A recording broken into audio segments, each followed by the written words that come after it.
Dodajte ovo u vodu i prljavština će kliziti sa svih stakala.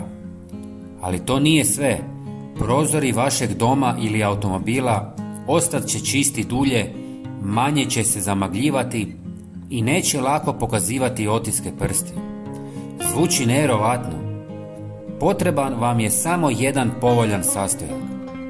Iako voda i deterdžent uklanjaju prljavštinu, stakla se brzo ponovo zamaste i zamagle. No želite li produžiti čistoću i spriječiti zamagljivanje i tragove prstiju, rješenje je vrlo jednostavno. Kupite farmaceutski glicerin u ljekarni za nekoliko eura i učinit će čuda za vaše prozore.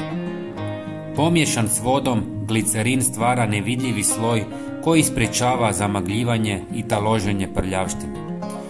Za još bolji učinak dodat ćemo još jedan sastojak.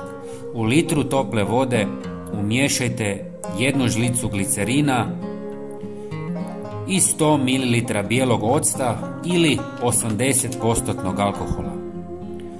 Dobro promiješajte i smjesu ulijte u bočicu sa raspršivačem. Ako želite, možete dodati i više octa.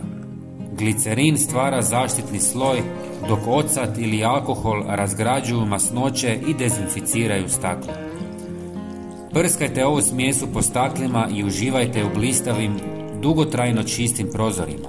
Površine će biti zaštićene od prašine prljavštine, a sjaj će trajati dulje. Podijelite ovaj koristan trik s prijateljima kako bi i oni imali savršeno čista stakla. Hvala vam na podršci i veliki pozdrav!